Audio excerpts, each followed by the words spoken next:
Donc, on va enchaîner avec le deuxième cas d'endoscopie qui s'intéresse à un homme âgé de 66 ans, sans antécédents pathologiques notables, qui nous a consulté pour des rectorragies intermittentes évoluant depuis 3 mois, sans antécédents, sans signe associé. Au toucher rectal, il n'y avait pas de masse palpable et l'examen proctologique était sans anomalie. Bien évidemment, on a procédé par la réalisation d'une endoscopie digestive basse qui montre cette masse de localisation sigmoïdienne qui fait pratiquement 7 cm de grand axe.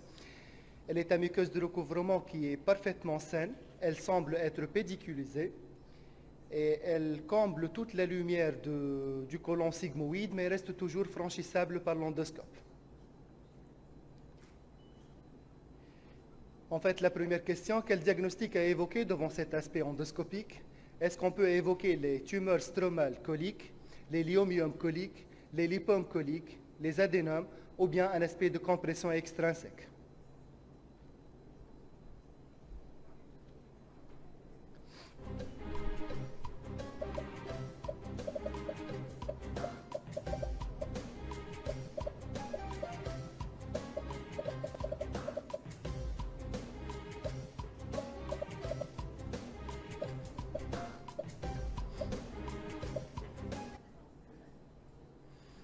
Donc, bien évidemment, les réponses correctes seraient plutôt les tumeurs stromales qui peuvent être plausibles, les lyomyome coliques et les lipomes coliques. Donc, les adénomes ne peuvent pas être évoqués devant le caractère sous-muqueux de la lésion et l'aspect de compression extrinsèque reste très peu plausible devant le caractère pédiculisé de la lésion.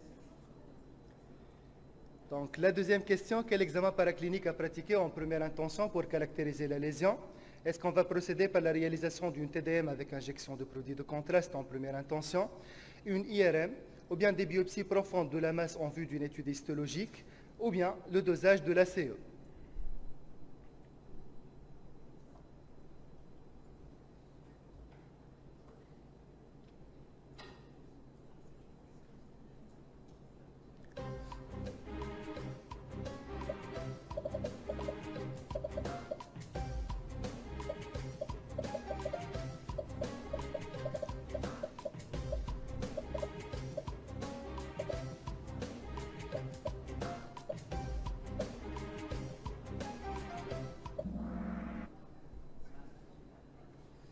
En fait, les réponses correctes pour cette question seraient plutôt la TDM avec injection de produits de contraste et les biopsies profondes en vue d'une étude histologique ou bien à la recherche de quelques signes endoscopiques. L'imagerie par résonance magnétique ne peut pas être réalisée en première intention pour caractériser les lésions sous muqueuse colique et le dosage de l'ACE, donc il n'y a pas d'intérêt dans le diagnostic des tumeurs sous muqueuse colique. Donc, chez notre patient, on a procédé bien évidemment par la réalisation d'une TDM abdominale qui a montré l'existence d'une masse sous-muqueuse au dépend du côlon sigmoïde qui fait pratiquement 6 cm de grand axe. Elle est de densité graisseuse, homogène, elle est à bord régulier et qui évoque fortement le diagnostic d'un lipome colique. Donc, le diagnostic a été conforté par la constatation de ce signe de l'oreiller qui correspond à une résistance élastique donc à la palpation de la tumeur à la pince à biopsie qui est fermée, une constatation qui n'est pas valable à la palpation de la muqueuse adjacente. Le deuxième signe qu'on a constaté à l'examen endoscopique de cette lésion, c'est plutôt le Bayer Fat Mark. En fait, il correspond à un issue du tissu adipeux, après la réalisation de biopsies profondes, des biopsies sur biopsie. Et c'est un signe qui est pathognomonique du diagnostic de lipome colique qui nous a permis de retenir le diagnostic formellement. En fait, pour résumer, on est devant un cas de lipome colique géant qui est par définition dont la taille dépasse les 40 mm, qui est compliqué de saignement chez un homme âgé de 66 ans sans antécédents pathologiques notables. Donc, les lipomes coliques sont des tumeurs non épithéliales bénignes qui se développent aux dépens de la composante adipeuse du tissu conjonctif, dont le taux d'incidence est estimé à 0,2%, ce qui l'arrange en troisième place entre les tumeurs bénignes coliques, après les adénomes et les polypes hyperplasiques. Il faut savoir que les lipomes coliques ne sont symptomatiques que dans 25% des cas, et c'est l'apanage des lipomes géants. Il peut se manifester par un syndrome rectal en cas de prolapsus au niveau rectal ou bien de localisation bien évidemment rectale, et il peut se compliquer d'une occlusion intestinale ou bien d'hémorragie digestive dans certains cas. La troisième question, quelles sont les alternatives thérapeutiques chez notre patient? Est-ce qu'on va procéder par un traitement endoscopique un traitement chirurgical, ou bien on va s'abstenir face à cette lésion.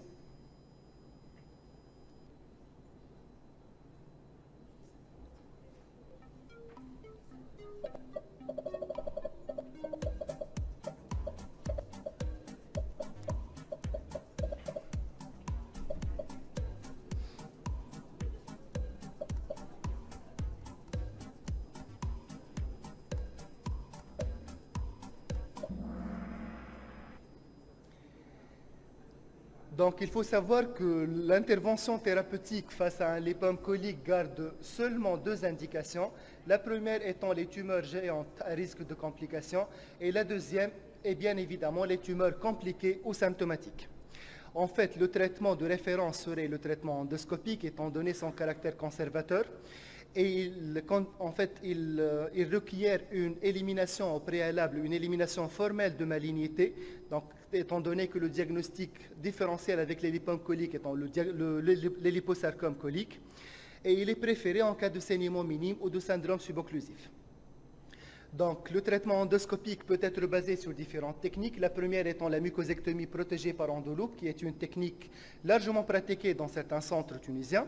La deuxième étant la technique de unroofing endoloupe assisted mucosectomie, c'est la résection du dôme tumoral, qui consiste en fait en une résection du tiers supérieur de la tumeur, qui sera par la suite suivie par une expulsion spontanée du résidu du tissu adipeux sous-muqueux en intraluminal et qui permettra en fait une cicatrisation ad integrum de la muqueuse colique.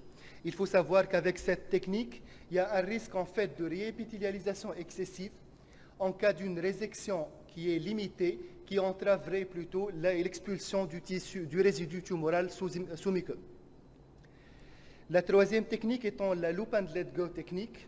En fait, elle consiste simplement en la mise en place d'endoloupe au niveau de la base du lipome colique, qui sera par la suite donc suivi par une désulcération et une nécrose du lipome colique et qui se détache spontanément et qui sera expulsée par la suite. Merci. Donc, on passe au dernier cas clinique qui sera présenté par Dr. Les lipomes coliques sont Zewde. connus d'être de mauvais conducteurs électriques, donc leur résection en moyennant une enchute ou bien une dissection, elle requiert une augmentation inhabituelle des intensités de coupe et de coagulation, ce qui expose à un risque très élevé de perforation de la muqueuse adjacente. La quatrième technique étant la dissection sous-muqueuse, qui représente une alternative très efficace pour le traitement des lipomes coliques. En fait, quelle technique choisir entre ces techniques de traitement endoscopique? On dispose de cette revue systématique publiée à l'UEG Journal en 2000. Qui inclut 24 études, soit 77 lipomes coliques géants ou bien compliqués avec indication thérapeutique. En fait, 70 de ces lipomes ont été traités moyennant une mucosectomie endoscopique protégée ou non par endoloupe. 10 patients ont été traités par résection du dôme et 7 patients seulement ont été traités par dissection sous-muqueuse. Il est à noter que l'efficacité clinique a été obtenue dans 100% des cas avec toutes les techniques. L'efficacité endoscopique était optimale avec la dissection sous-muqueuse, suboptimale avec la mucosectomie endoscopique et elle passe à 60% au cours de la résection du dôme ou de un roofing. En fait, concernant les complications, on a constaté 8 complications Nous avons initialement évoqué une maladie de Crohn en poussée sévère, une maladie cœliaque compliquée, un lymphome digestif, une innocuité tuberculose totale digestive de la ainsi qu'une dissection sous-muqueuse entérocolique et la résection infectieuse. du dôme. Nous avons procédé à une endoscopie digestive Concernant le haute traitement revenue sans chirurgical, il anomalie, garde seulement les deux EPS et une indications. La première étant les négative, complications, à avec savoir à la les hémorragies graves, coloscopie, et les la occlusions présence de intestinales qui multiples résistantes au ulcérations traitement conservateur. creusantes au Et niveau dans ce du cas, côlon on pourra avoir transverse recours à associé une à des chirurgie pseudopolypes élective moyennant inflammatoires la et colotomie une avec sténose énucléation ou infranchissable bien au une niveau de résection l'angle intestinale. colique droit. La deuxième Par indication ailleurs, la étant muqueuse du l'avidité côlon gauche douteuse et du avec le rectum liposarcome était sans colique. anomalie Et dans ce cas, on aura macroscopique recours à la notable. résection intestinale carcinologique. Donc, les réponses justes concernant la troisième question Une colite seraient plutôt segmentaire ulcérée, des un choix pseudopolypes selon les inflammatoires avec compétences une sténose de l'équipe entre un infranchissable traitement au niveau de endoscopique l'angle et un colique traitement droit. chirurgical. Quels sont les deux Donc, pour conclure, diagnostics le les plus lipome colique probables? est une entité rare mais reste à risque de complications graves. La confirmation requiert une association d'arguments endoscopiques avec un complément d'imagerie en couple. L'intervention thérapeutique reste l'apanage des lipomes géants et compliqués. Le traitement endoscopique représente la pierre angulaire de la prise en charge et le traitement chirurgical garde toujours des indications qui sont limitées. Merci.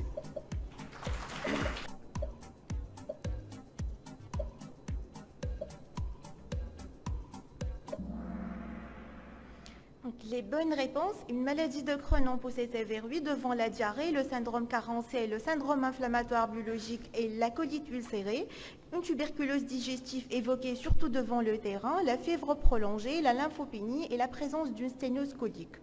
Les biopsies périendoscopiques ont conclu à une colite avec des signes de chronicité, l'absence de signes de spécificité, l'absence de signes de malignité et l'absence de granulome épithélioïde. Quelle démarche diagnostique? On retient une maladie de Crohn sur l'argument endoscopique et l'histologie, on demande un test quantiférant pour éliminer une tuberculose ou bien on pratique une PCR-BK sur biopsie colique.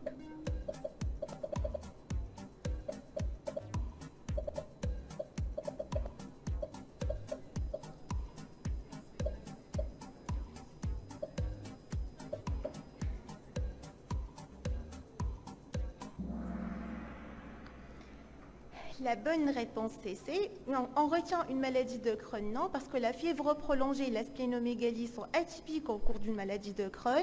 On demande un test quantiférant pour éliminer une tuberculose, non, devant la fréquence des faux négatifs au cours de la dénutrition et la trisomie 21 et l'altération de l'immunité cellulaire conséquente. On pratique une PCR-BK sur biopsie colique, oui, devant l'excellente spécificité et une sensibilité qui est supérieure à l'examen microbiologique direct. La PCR-BK pratiquée sur biopsie colique est revenue positive, ce qui nous a permis de retenir le diagnostic d'une tuberculose digestive de type colique avec au bilan de la maladie des RBK dans les crachats positifs et à la TDM-TAB de multiples nodules pulmonaires apicaux réalisant des petites excavations et des adénomégalies rétropéritonéales à centre nécrosé. Donc, il s'agit d'une tuberculose multifocale, pulmonaire et digestive de type colique avec une probable atteinte ganglionnaire. Quelle particularité de la tuberculose colique? L'atteinte pancolique est exceptionnelle, la présence de pseudopolypes inflammatoires est contre le diagnostic, une excellente sensibilité de la biologie moléculaire, une faible rentabilité des biopsies coliques pour le diagnostic positif et la durée du traitement est similaire à la localisation pulmonaire.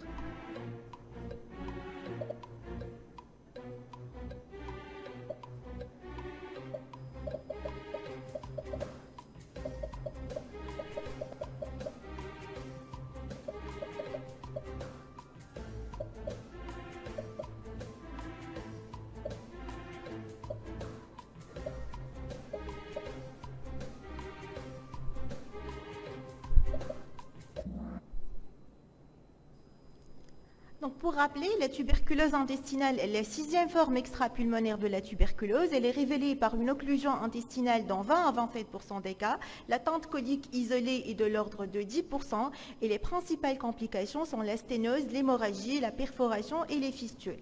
Pour l'éthiopathogénie, on distingue la tuberculose intestinale primitive qui est due à l'ingestion de BK humain ou bien bovin et la tuberculose intestinale secondaire, justement secondaire, à une dissémination à partir d'un foyer principalement pulmonaire, que ce soit par voie lymphatique ou bien hématogène ou bien par l'ingestion de crachats BK+. Les lésions endoscopiques au cours de la tuberculose colique sont très variables. Ça varie de l'érythème aux érosions, aux ulcérations jusqu'à la sténose. Les ulcérations sont les lésions les plus fréquentes, les nodules ne sont pas exceptionnels et les pseudopolypes traduisent une inflammation colique chronique. La sténose, la fistule et l'aspect pseudotumoral sont beaucoup moins fréquents. On distingue 3 formes macroscopiques, la forme ulcérée qui se complique le plus de perforations de fistules et d'hémorragie et les formes ulcéro-hypertrophiques et hypertrophiques qui se compliquent plutôt de sténose. Pour les formes topographiques, la localisation la plus fréquente, c'est la localisation iliocécale. Ceci est expliqué par la stase physiologique et l'abondance du tissu lymphoïde à ce niveau. Quant aux formes non iliocécales, le segment le plus atteint, c'est le côlon droit et le rectum est le site le moins atteint. Une atteinte pancolique est observée dans 28 à 44% des cas. Le diagnostic positif de la tuberculose colique est posé soit sur l'argument microbiologique ou bien histologique, sur l'argument microbiologique par l'identification du BK, sur l'examen bactériologique direct ou bien la culture, avec une faible sensibilité qui est expliquée par le caractère paucibacillaire des formes extrapulmonaires. La biologie moléculaire offre une excellente spécificité, contrastant avec une faible sensibilité. Pour l'argument histologique, il est posé sur la présence de granulome épithélioïde et gigantocellulaire associés à une nécrose caséeuse qui est très caractéristique et elle permet de retenir le diagnostic dans les pays d'endémicité élevée.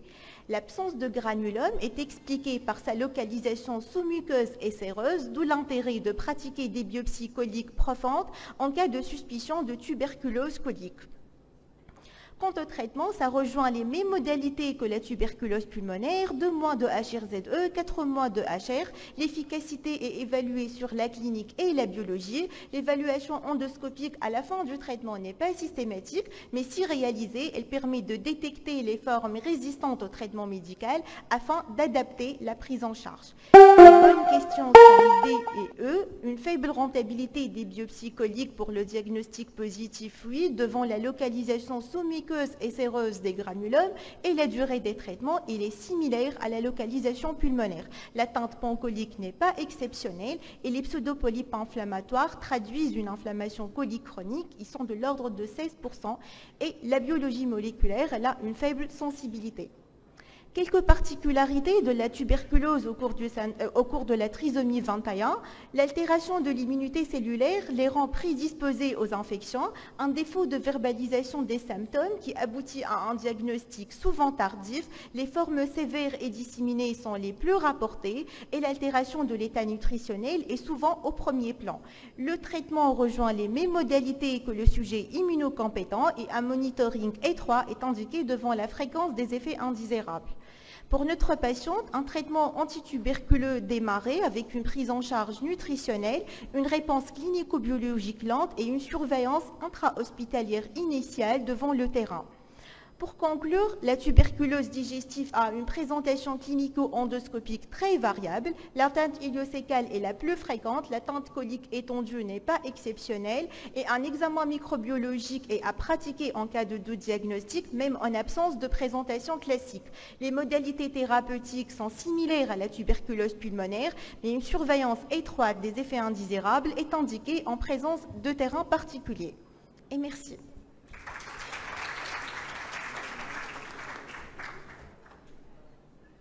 Merci beaucoup. Donc on invite la présidente de cette journée pour clôturer la séance et remettre les prix. Madame Leïla.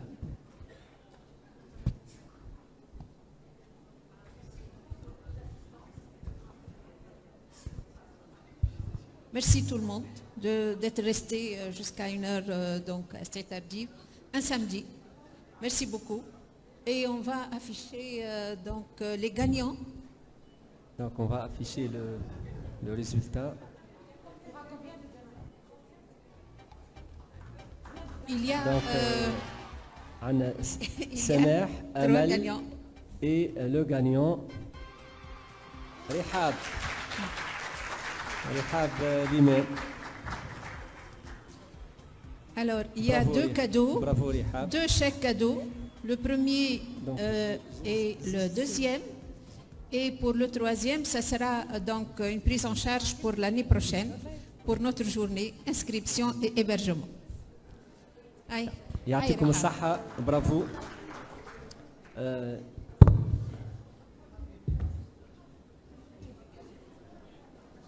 نمشيو نتصوروا.